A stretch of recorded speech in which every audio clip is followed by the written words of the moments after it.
Boa noite a todos, Deus te abençoe, Deus abençoe a tua casa. Até aqui nos ajudou o Senhor, amém? Glória a Deus por isso. Que Deus te abençoe poderosamente nesse dia, que o Senhor abençoe a tua casa ricamente nesta noite, em nome de Jesus, amém? Glória a Deus por isso. Quero convidar você a abrir a tua Bíblia no Salmo de número 74.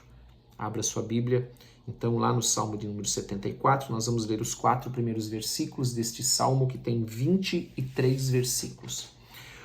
A epígrafe deste Salmo, na edição que eu tenho, veja bem, a versão, ela fala da versão da Palavra de Deus, que é Almeida Corrigida Fiel, ou Fiel e Corrigida, agora não lembro, Almeida Revista Atualizada, Almeida Revista e Corrigida, Nova Versão Internacional, Contemporânea, LTLH, Nova Tradução na Linguagem de Hoje, enfim, né?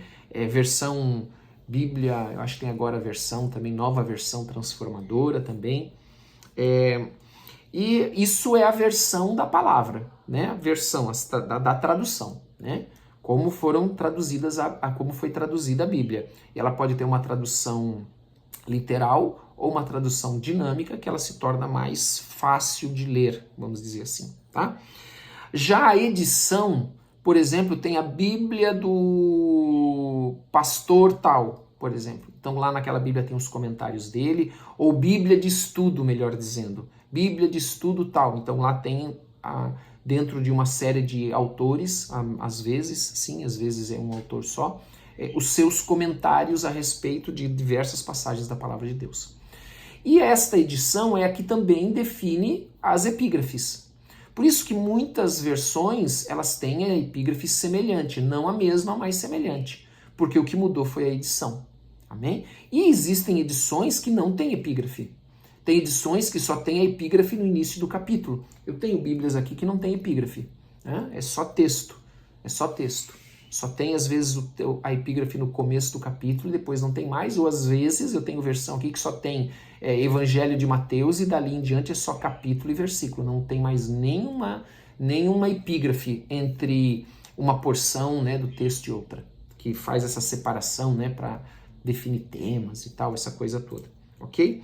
E nós vamos orar agora para que o Senhor nos dê entendimento dessa palavra, que eu tenho certeza que vai falar muito ao teu coração nessa noite. Pai, em nome de Jesus, nós queremos te agradecer pela tua palavra e pedimos que o Senhor nos dê entendimento e compreensão dela, para que ela também caia no nosso coração, transformando as nossas vidas, vivificada em nome de Jesus. Porque diz a tua palavra que ela nunca volta vazia, em nome de Jesus.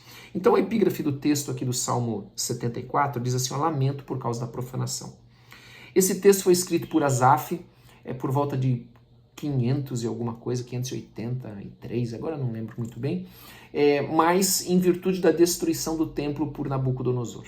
Então nós vamos ler os 4 primeiros versículos e vamos conversar um pouquinho sobre isso, amém?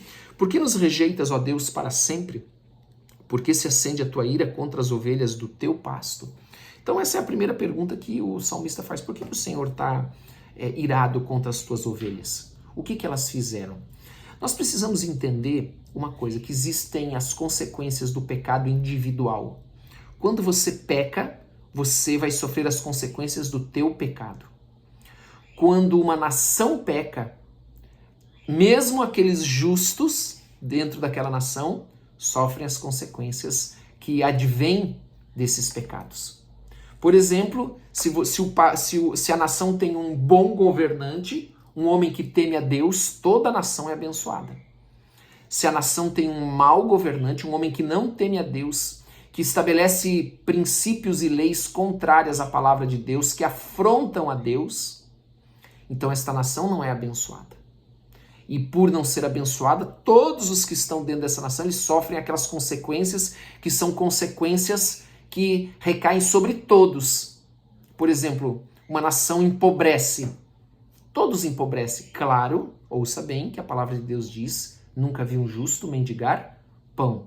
Mas ele não vai desfrutar da abundância plena como se da qual viria se um governante sábio, justo, um homem de Deus, temente a Deus, governasse aquela nação. Entende? Então é nesse sentido. Deus não desampara o seu povo. Deus não desampara os seus. O justo ele é guardado no dia mau. Porém, não significa que ele não sofra aflições. Você está entendendo o que eu quero dizer? Então essa era a pergunta. Por que Asaf estava falando isso? Porque ele era um homem justo. Amém? E ele estava sofrendo as consequências das escolhas dos governantes e de uma maioria de Israel, que preferiu andar pelos seus próprios caminhos e não seguir o Senhor. E ele diz assim: lembra-te da tua congregação, que adquiriste desde a antiguidade, que remiste para ser a tribo da tua herança, no qual tens habitado. Então ele está chamando a lembrança: Senhor, olha, lembra, essa aqui é a nação que o Senhor chamou, é o povo que o Senhor escolheu. Ele está trazendo a lembrança a isso a Deus. Dirige os teus passos para as perpétuas ruínas, tudo quanto de mal tem feito o inimigo no santuário, porque eles adentraram no templo, no santuário de Deus e a destruíram. E aí você pode perguntar assim: pastor, mas eu ainda não entendi esse pecado, essas consequências do pecado coletivo. Vou dar um exemplo mais simples para você. Na tua casa, amém? Pense aqui comigo. Você é crente. Crente é o que? É uma denominação? Não. Crente é quem crê em Deus. Amém? Que foi apropriado muitas vezes ali só pelos evangélicos, mas ela é para todo aquele que crê em Deus de fato. E o que é crer em Deus? É ouvir a sua palavra e praticar. Não é só ouvir e conhecer a palavra de Deus. Então pensa nisso. Você é cristão, é crente, vive a palavra de Deus dentro da tua casa. Mas o teu marido, ou o teu filho, ou a tua filha não vivem. Então eles vão se envolver em situações e problemas e trazer problemas, que é uma consequência do quê? Dos seus caminhos. Isso vai refletir na tua vida? Você vai sofrer por causa do teu marido, da tua esposa? Ou você vai sofrer por causa do teu filho, da tua filha? Pelas escolhas que eles estão fazendo, pelos caminhos que eles estão seguindo? É disso que fala esse texto. Dessas consequências que, infelizmente, nós sofremos. Por consequência das escolhas, às vezes, dos outros. Dos outros. Então, você vai ver que na tua casa, às vezes, um momento que seria um momento de paz, se todos estivessem seguindo e servindo ao Senhor, não é. Outro dia até alguém me perguntou, eu acho que eu comentei aqui, alguém disse assim: pastor, eu não concordo com essa interpretação sobre aquele que edifica a sua casa sobre a rocha, que é o que pratica a palavra, e o que edifica sobre a areia, que não pratica, porque eu sou crente e sou fiel na minha casa. E a minha casa, ela tá terrível a situação aqui.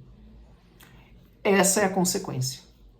Você é crente, ele ou ela não, teus filhos não. Então há uma consequência de confusão, de tribulação, de lutas que vem pelas escolhas. E era isso que aqui o salmista estava falando. E o salmista ele ainda diz assim: os teus adversários bramam no lugar da assembleia e ateiam os seus próprios símbolos. É bem significativo isso, né? Você vê dentro da igreja, dentro da casa dos filhos de Deus, símbolos e coisas que não deveriam estar ali. Mas elas estão porque o inimigo entrou. Quero dizer uma coisa para você discernir uma coisa espiritual do que está acontecendo, observe as coisas naturais. Observe as coisas naturais. Observe o que está acontecendo. Não olhe para as coisas como uma coincidência simplesmente. Peça a direção de Deus, revelação de Deus. Por que será que está acontecendo isso na minha casa? Peça a direção e você vai ver que há um motivo espiritual para aquilo estar acontecendo. Por que está acontecendo isso na minha cidade? Há um motivo espiritual para isso estar acontecendo. O natural reflete uma realidade espiritual. Por que o meu casamento está tão ruim? Por que no meu casamento nós não estamos nos acertando? Uma realidade natural reflete uma verdade espiritual. Ou uma consequência natural provém de uma realidade que está acontecendo no mundo espiritual. Seja lá o que for. Então, aqui Nabucodonosor, ele invade o templo de Deus, ele entra lá dentro e põe os seus símbolos lá, porque o povo havia rejeitado os caminhos de Deus. Tinha escolhido os seus próprios caminhos. Mas todo o povo não. Não é todo o povo. Mas as consequências disso, de certa maneira, até certo ponto, vem sobre todos. Vem sobre todos. Vem sobre todos eles. Por exemplo, quando Elias orou para que não chovesse sobre Israel, por 3 anos e meio não choveu. Ele sofreu as consequências da seca também, o calor, a falta de água? Claro que sofreu. Deus deixou ele morrer de sede? Não. Tá me entendendo? Então nós precisamos entender que as coisas que nós fizemos, nossos pecados têm consequências na nossa vida. Se a nossa família não está unida, está dividida, foi até a palavra agora do pastor recentemente, a nossa casa também vai sofrer consequências por esse motivo. Se um país está dividido, ele vai sofrer consequências por esse motivo. Se um país está escolhendo pelas suas autoridades, porque a autoridade é quem define tudo isso, um caminho que não é o caminho de Deus, não é o caminho da palavra de Deus, todo o país vai sofrer as consequências destas escolhas, em nome de Jesus. Amém? Vamos orar então? Quero colocar diante de Deus as nossas vidas, que você possa refletir sobre isso, meditar na tua vida, na luz que você tem que ser, na luz que você tem que ser na tua casa, na luz que você tem que ser aí onde você mora, que você tem que ser no teu trabalho, em nome de Jesus. Amém? Sal e luz dessa terra, em nome de Jesus. Em nome de Jesus. Amém? Vamos lá. Pai, em nome de Jesus, nós queremos te agradecer por esta noite. Pedimos que o Senhor nos abençoe poderosamente. Que o Senhor derrame sobre nós a tua graça e o teu poder. Que o Senhor possa nos abençoar nessa noite com toda sorte de bênçãos e trazer paz para o nosso coração. E abrir o nosso entendimento, Pai. Dar-nos sabedoria de tudo aquilo que nós estamos fazendo, dos caminhos que nós estamos trilhando, porque nós queremos andar nos teus caminhos, na tua vontade, na tua palavra, em nome de Jesus Cristo. E nós oramos pelo Brasil, para que o Brasil também ande nos teus caminhos, na tua palavra, que tenham governantes levantados pelo Senhor, homens e mulheres de Deus, que te temam, que te busquem, e que não afrontem ao Senhor, não afrontem a tua palavra, em nome de Jesus. Meu Deus, nós clamamos pela tua misericórdia sobre a nossa vida, a nossa casa, a nossa cidade, o nosso estado, o nosso país. Não nos trate, Senhor, segundo as nossas transgressões, mas tem misericórdia de nós e traz arrependimento. Convence pelo teu Espírito a todos do pecado, da justiça e do juízo. Em nome de Jesus, amém e amém. Que Deus te abençoe em nome de Jesus.